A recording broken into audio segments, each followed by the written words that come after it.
Switch. We are now speaking in English. Okay. Let's Very good. All right. So the first thing I wanted you to help me with is a pronunciation. Oh my God! I love I love that accent. I was. I don't think I've ever heard you speak English. You haven't? No, because we're obviously when we were in university, you only spoke to us in Portuguese. So yeah, one of the things I love talking about is pronunciation. But there is still a pronunciation thing that I cannot get right.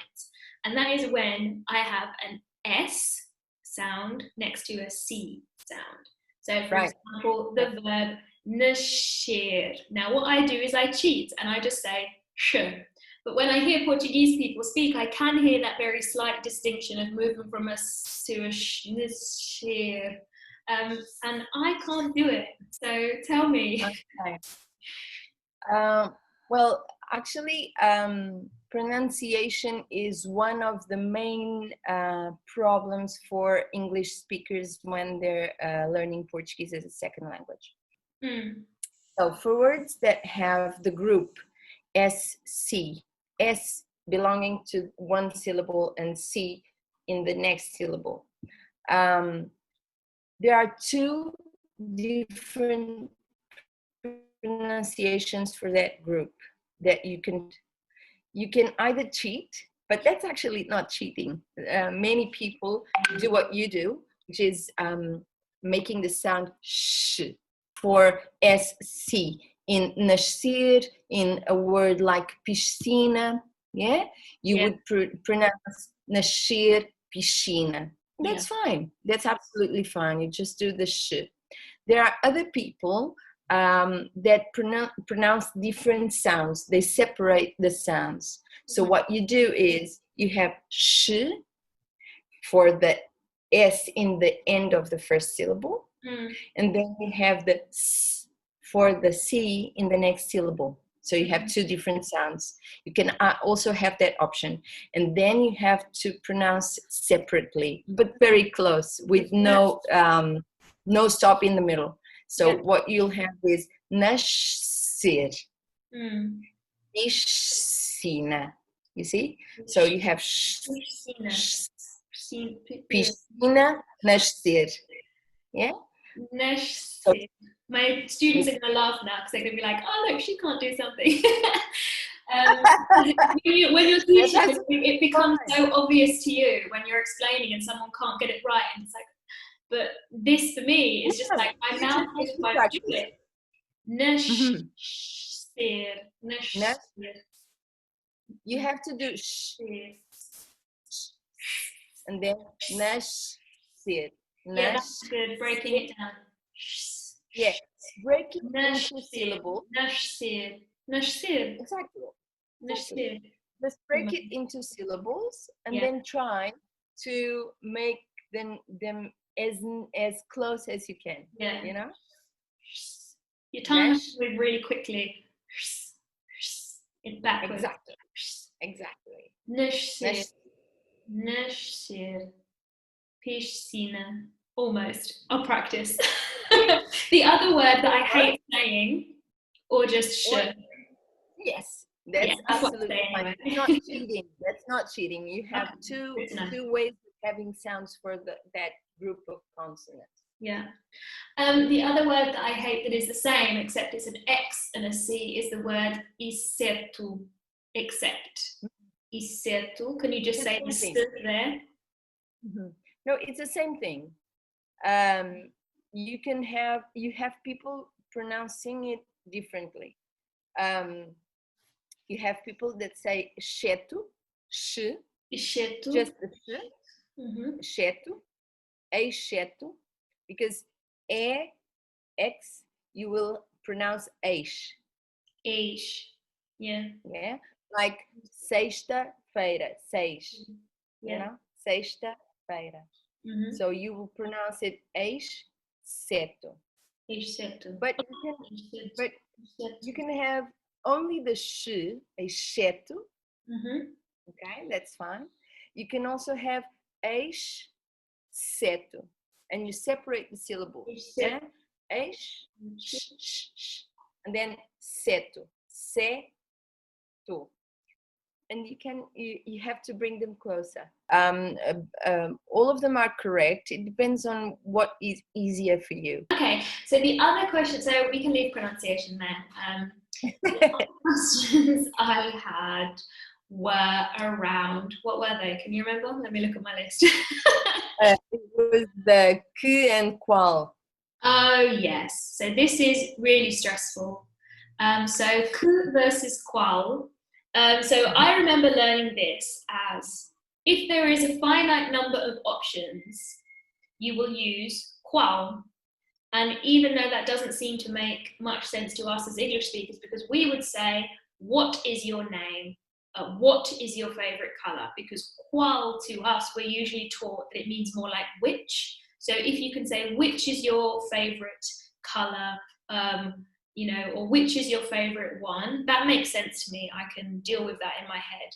But then, as I say, we use qual in Portuguese a lot more, where we would probably use what in English. So, for example, qual é o seu nome? What is your name? Technically, yes, there's a finite number of names you could have, in which case it can kind of make sense. But I think we even have this trouble in English about when would I use what and which. So you went to which restaurant, or a sentence like that. Is it? Yeah. Can que and qual ever be interchangeable, or is it always one is correct and the other one isn't? Well, first, you can't make que correspond to what and qual to which, because they're not used in the same way. Okay, in both languages. You cannot transfer those structures from English when you're producing sentences in Portuguese. They're not the same. They don't work in the same way. The structures are not correspondent. The thing that you have to remember, Liz, is that when you have que, you have to have a noun after it, with it. Yeah? Que animal é o teu preferido? Ou que prato vais escolher hoje? Que desporto gostas mais de praticar? Qual normally doesn't go with the noun. Okay? So you'll have something in English, you'll have que prato vais escolher hoje para comer? Ou que prato é o teu favorito? Okay? And then qual, you'll have something like qual é o prato que vais escolher hoje? Qual é o teu prato favorito? So qual comes along, and after it the verb. Yeah. Okay. Yeah. So the last question is around the attraction of pronouns. So we know that there are certain cases that are obvious that will attract a pronoun from the end of the verb to before it. So, for example, negative words, question words, I call them. The other movement of pronoun that seems confusing as well is when the pronoun can get attached to a different verb. Okay, so if I were to say, could you tell me where is the milk? Podia dizer-me ou pode-me dizer. And you have the me that we would think should be at the end of dizer, to be dizer-me. The me moves and it attaches itself to the pod with the hyphen. So I've noticed several instances where this happens, and again I was just wondering how to bring this together in something that makes sense of how to explain it, because I've seen it happen with poder, I see with dever, with ir when we're talking in the future. So for example, if I wanted to say I'm going to bed, vou-me deitar instead of vou deitar-me, even though vou deitar-me would also be correct. I hear vou-me deitar, vou-lhe fazer X, Y, Z. So yeah, how do I explain what those verbs are that might attract the pronoun to sound more natural? Yeah. So whenever you have structures with two verbs, let's say it this way, yeah? Structures with two verbs where one of the verb is a finite verb, that means that you have to make an agreement with the subject, and the other one is infinite or infinitive. Whenever you have these structures, you can have them with modal verb plus main verb, or you can have them with auxiliary verb plus main verb. It depends on the structure. Yeah, but all of these structures that we're talking about have two verbs, one that we conjugate, the other one we don't. In the past, let's say until the end of the second half of the 20th century, because we are very old and we come from the 20th century, linguists would say that it would not be acceptable, it would be an erro to put the pronoun with the auxiliary verb or the modal verb or the finite verb. That it had to be with the main verb. So you would have to say, podia dizer-me o seu nome? You have to say this. However, languages are, living things. And they are always moving and changing, and we have to analyze how the speakers speak the language. And the Portuguese language has changed in the last decades on that matter. So it has been so frequent to use the pronoun with the finite verb that it started to be acceptable. So let's say that nowadays it's so productive in the language to have the pronoun with a finite verb that it's acceptable. Either you use it with a finite verb or you use it with the main verb. It's both are acceptable, both are right, both are grammatical, and we can have both. You can say either pode dizer-me o seu nome ou pode-me dizer o seu nome. And both are fine and accepted by the speakers of the language. You can have both, Liz. And you can have these with structures that take auxiliary verbs, like the verb estar, the verb ter, the verb ir, like estás-me a chatear, yeah?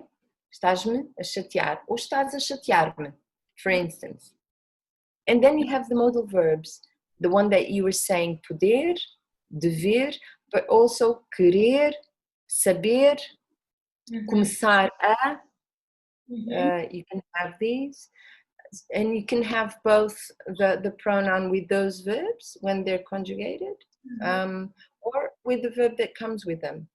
It's fine to have them both ways. It didn't used to be, but it is now.